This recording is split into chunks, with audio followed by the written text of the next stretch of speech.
ठीक-ठाक होंगे, खैरियत से होंगे और आप लोगों की बहन भी आप लोगों की दुआओं से बिल्कुल ठीक-ठाक है, खैरियत से है। और ये जो एकदम से सर्दी बढ़ गई है ना पाकिस्तान में, यकीन करें बड़ी ही सुस्ती हो गई है।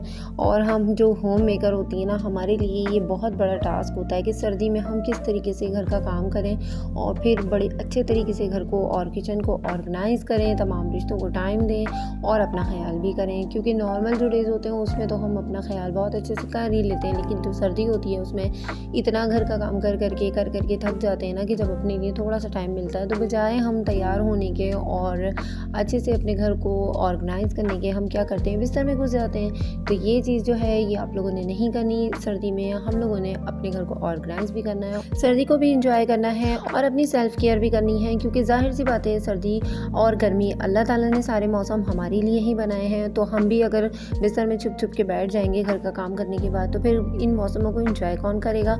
और अभी मैंने जो है ब्लैंकेट निकाल लिया है। साथ ही साथ मैं आपको बताती चलूँ कि ये बहुत ज़्यादा टफ़ काम होता है कि पेटी के अंदर से ब्लैंकेट निकालो और फिर उसके बाद उसको धूप वगैरह लगाओ। और मुझे बड़ा एक अजीब सा लगता है जब सारे ही घर के जो इतने सारे छुपे हुए कपड़े होते हैं ना, वो सारे एकदम से निकल आते हैं। फिर उसके लिए जगह को मैनेज करें और बहुत ही अच्छे तरीके से फिर उसको ऑर्गेनाइज़ करें। तो यकीन करें कल मेरी आधी रात लग गई थी और मैंने जो कपड़े वगैरह निकाले थे उसके लिए कबर्ड वगैरह सेट किया और रात के ही रात में तमाम काम मैंने कर दिया था। क्योंकि अगर मैं सुबह पे काम छोड़ देती तो फिर बच्चों को स्कूल जाना होता है और साथ ही साथ में फिर काफ़ी हद तक काम फैल जाता है। तो काम को जितना मिनिमाइज़ कर सकते हैं उतना ही करा करें, क्योंकि काम को बढ़ाने से ना बहुत ही ज़्यादा टाइम वेस्ट हो जाता है। और इस सर्दी में मैं आप लोगों के लिए बहुत ही खूबसूरत सा, बहुत ही अच्छा सा स्किन केयर मास्क लेकर आई हूँ। ये इतना ज़बरदस्त है कि आप लोगों ने जब इसको अप्लाई करना है तो आप लोगों ने मुझे बहुत दुआएं देनी है। तो यकीन करें आप लोगों ने इसको एक बार ज़रूर मेरे कहने पे ट्राई करना है। इससे स्किन एकदम ब्राइट हो जाती है, आपका कलर फेयर होता है, स्किन स्मूथ हो जाती है और बहुत ही प्यारी सी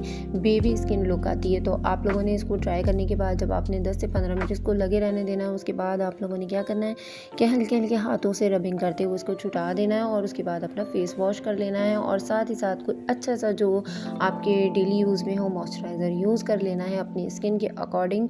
और मैं आपको बताती चलूँ इसके इंग्रेडिएंट, तो इसके अंदर मैंने दही ऐड किया है, इसके अंदर हल्दी ऐड की है थोड़ी सी, और साथ में मैंने शहद ऐड किया है और साथ ही साथ इसमें थोड़ा सा बेसन भी मौजूद है। तो ये इतना अच्छा ज़बरदस्त मास्क है। अगर रॉ मिल्क है तो आप वो भी इसके अंदर ऐड कर सकते हो। और इसके साथ ही साथ जिस तरीके से हमारे फेशियल के स्टेप होते हैं हम उसके साथ में उसको भी अप्लाई कर सकते हैं। और अगर हम कुछ भी नहीं जानते, फेशियल के स्टेप आप लोगों को नहीं आते, तो आप फिर ऐसे ही कर सकते हैं कि अपर साइड पर अपने हाथों की रबिंग कर लें और अच्छे तरीके से इसको फेस पे और हाथों पर रब कर लें और उसके बाद इसको ड्राई होने दें। अगर आप कोई काम कर रहे हो किचन का तो आप वो भी कर सकते हो, क्योंकि मैं इसी तरीके से करती हूँ। मेरे पास इतना टाइम नहीं होता कि मैं इसको लेके अलग से बैठी रहूँ, तो मैं क्या करती हूँ कि किचन के काम करने से पहले मैं इसको लगा लेती हूँ और उसके बाद फिर जब ये ड्राई होने लगता है तो फिर मैं इसको वॉश आउट कर देती हूँ अच्छे तरीके से रब करके। और फेस वॉश लगाना होता है तो वो लगा लेती हूँ, वरना मेरी स्किन ड्राई है तो मैं ऐसे ही जो है ना इसके ऊपर मॉइस्चराइज़र लगा लेती हूँ। फिर शाम में जब मुझे फेस वॉश करना होता है तो फिर मैं कर लेती हूँ और फिर दोबारा से फेस वॉश अप्लाई कर लेती हूँ।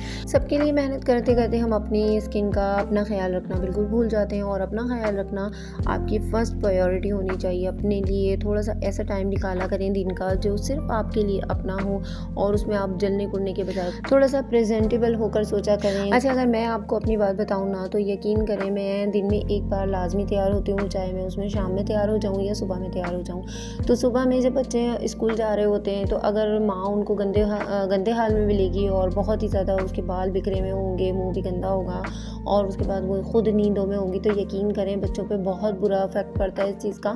तो आप लोगों ने इस चीज़ को मेक श्योर करना है कि बच्चों के उठने से पहले आप लोगों ने और कुछ नहीं करना, तो अपना जो फेस वॉश होता है उसको फेस वॉश करके अच्छे तरीके से अपने आप को मॉइस्चराइज़ करें थोड़ा सा अपनी स्किन को। और उसके साथ में फिर अच्छे तरीके से आप लोगों ने बाल बना लेने हैं, क्योंकि बच्चे जो देखते हैं ना माँ को, तो बच्चे फिर माँ को ही फॉलो कर रहे होते हैं। यकीन करें मेरी जो आदत है ना, मैं एक दफ़ा प्रेजेंटेबल होकर तैयार ज़रूर होती हूँ और उसके साथ ही साथ में अपने आप को शीशे में देखें तो बहुत ही अच्छा लग रहा होता है। वो वाला लुक जब हम तैयार होकर काम काम करते हैं बानिस्बत इसके कि जब हम ऐसे ही सर झाड़ मुँह फाड़ खड़े हो जाते हैं घर का काम करने के लिए।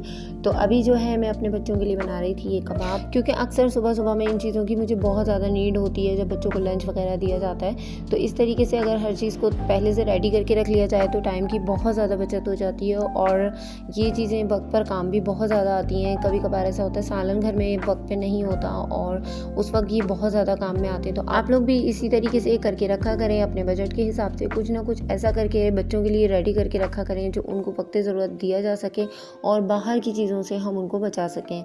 तो ये आज की मतलब छोटी छोटी जो बातें होती हैं ना, ये मैं ज़रूर आप लोगों के साथ फॉलो करती हूँ, जो मेरे माइंड में चल रही होती हैं दिन भर, या फिर मैं कुछ अच्छा अपने बच्चों के लिए सोच रही होती हूँ, अपनी लाइफ के लिए सोच रही हूँ, तो वो मैं आप लोगों के साथ ज़रूर शेयर करती हूँ। और घर को साफ़ और नीट क्लीन रखने के लिए बहुत ज़्यादा ज़रूरी है कि जब हम घर का काम करें तो हम जिन चीज़ों से जो बर्तन हमारे होते हैं उसको हाथ के हाथ वॉश करके रख दें, या जहाँ पे हमने काम किया है वहाँ पे बिल्कुल भी मैस ना होने दें। अभी जैसे मैंने टेबल पे ये कबाब वगैरह बनाए थे तो साथ ही साथ मैंने टेबल को साफ़ कर दिया। यहाँ पर कबाब भी फ्राई हो रहे हैं और यकीन करें इतनी मज़ेदार इसमें से खुशबू आ रही है ना कि मेरा दिल कर रहा था कि मैं आप लोगों को भी ज़रूर इसको खिला दूँ, लेकिन क्या करूँ कि आप लोगों को मैं सिर्फ बता सकती हूँ, खिला नहीं सकती। लेकिन अगर आप मेरी रेसिपी को फॉलो करना चाहते हो तो मैंने पिछली वीडियो में अपनी कबाब की रेसिपी को आप लोगों के साथ शेयर किया हुआ है, तो आप लोग उसमें से देख सकते हो और कबाब मेरी रेसिपी के हिसाब से बना सकते हो। तो ये बहुत ही अच्छे बनते हैं और मेरे 1 वीक या फिर 20 डेज़ चल जाते हैं और इससे लाइफ भी काफ़ी ईजी हो जाती है। तो आप लोगों ने भी इसी तरीके से करना है, छोटी छोटी टिप्स और ट्रिक्स को अपने साथ ज़िंदगी में शामिल रखें, फॉलो करें और दूसरों को भी अपनी ज़ात से थोड़ा सा फ़ायदा पहुँचाने वाली ज़ात बनाएं। और अभी बच्चों के लिए डिज़र्ट बनाया था मैंने, अगर आप लोगों को इसकी रेसिपी चाहिए तो आप लोग मुझे कमेंट्स में बताइएगा, फिर मैं आप लोगों के साथ इसको शेयर कर दूँगी। अपना रखिएगा बहुत ज़्यादा ख्याल, मुझे रखिएगा दुआ में याद, और फिर मिलते हैं किसी नए ब्लॉग के साथ। जब तक के लिए अल्लाह हाफ़िज़।